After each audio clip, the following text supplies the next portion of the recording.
Eh bien bonjour et bienvenue sur siphon.fr pour ce nouveau test de la semaine. Comme toujours, un test par semaine et toutes les semaines. Alors cette semaine on va essayer le téléphone Umea. Alors en fait c'est pas un bon téléphone multimédia, il n'est pas super performant, il est basique, mais il est assez sympa. Donc voilà comment est présentée la boîte. Donc c'est le Umea, donc c'est l'Umea H2.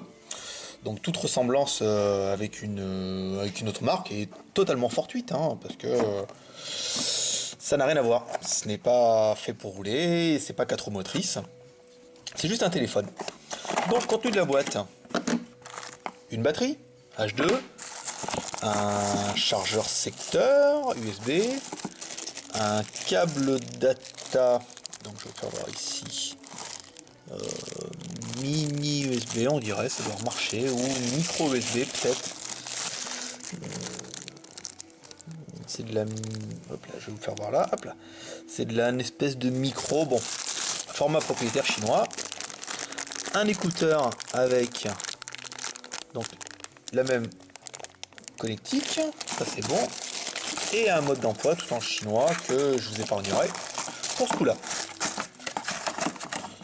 Donc, je vous mets comme ça, la boîte est belle hein, quand même.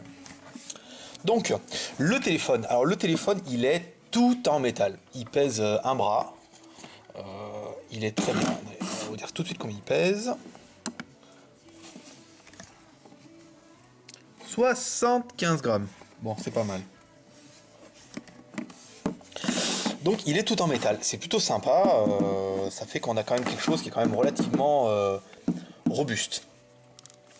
Donc l'appareil, bouton volume plus moins, le petit gadget secret que je vous ferai voir tout à l'heure, le bouton pour le gadget secret, la connectique, bouton classique, appeler, raccrocher, Umea sur le téléphone, donc c'est bien Umea, c'est la bonne nouvelle. Donc on a déjà mis une micro SD dedans pour faire le test, 2 cartes SIM, donc ça c'est plutôt sympa. Bon bah là, vous avez vu, moi je vous le cache. Made in China, donc c'est bien un Umea. Mise en route de la batterie, bon bah pareil, batterie, c'est du Umea Nokia quoi. C'est les mêmes. Voilà, donc, vous voyez, ça m'a vraiment étonné hein, quand on avait le truc. Il pèse vraiment, c'est vraiment du métal. Donc d'où le poids assez sympa de l'appareil. Donc mise en route, je vous mets à peu près parce que il y a une musique assez sympa au démarrage.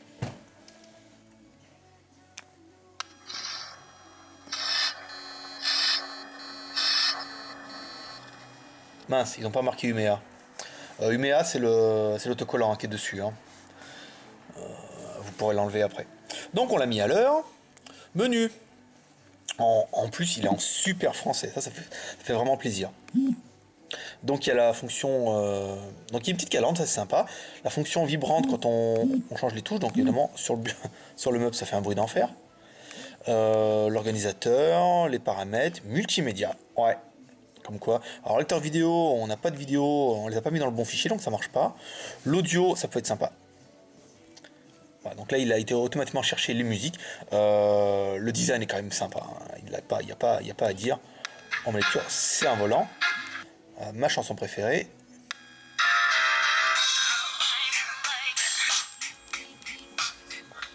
Donc en fait, la jauge, c'est le volume.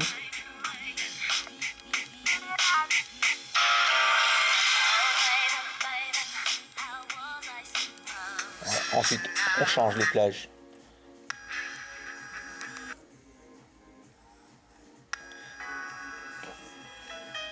Il fait quand même un bruit de camion. Hein. Mince. Ça doit aller mieux avec le casque, mais bon, on aura compris que c'est pas un téléphone multimédia. Internet, non. Ah, la touche secrète. Ah oui, parce que vous impatientez. Donc, on appuie sur la touche secrète.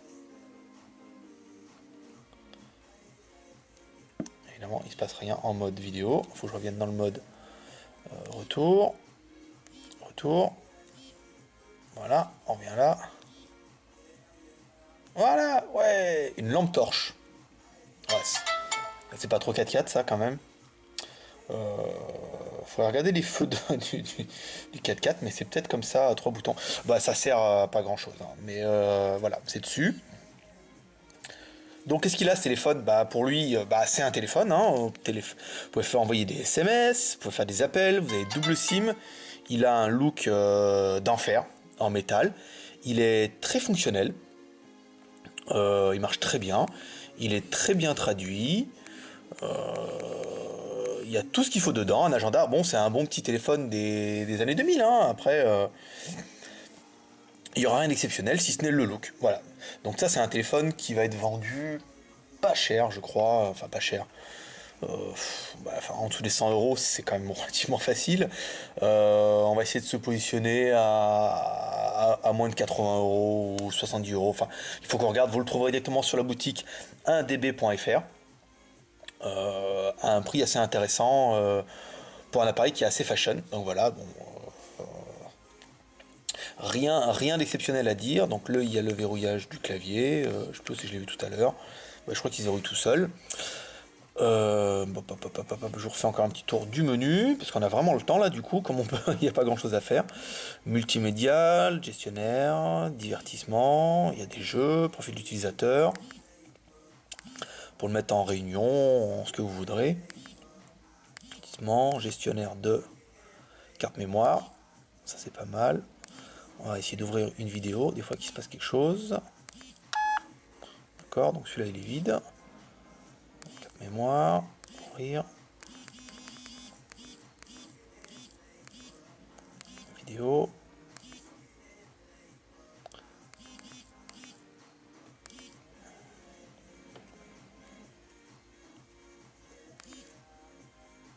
sympa. Ben voilà, les vidéos ça marche. Bon bah, je sais pas comment on peut mettre en plein écran du coup. L'accéléromètre on oublie.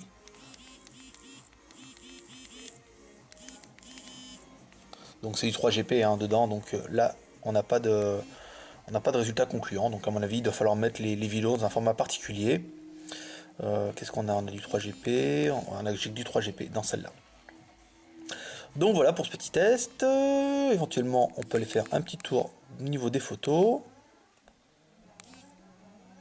Afficher. Ouais bah en fait tout marche, hein, tout marche plutôt pas mal. Si on change. Voilà, donc bon, encore une fois, c'est pas le but du téléphone multimédia, mais ça fait tout ce que fait un bon petit téléphone classique. Bah voilà. Voilà pour ce petit test, c'est vraiment des plus simples. Mais moi j'ai vraiment aimé ce petit téléphone parce que c'est le côté métal hein, qui me fait. Et là du coup, ça rappelle un peu la calandre. Il y a de l'idée, il y a vraiment des choses sympas.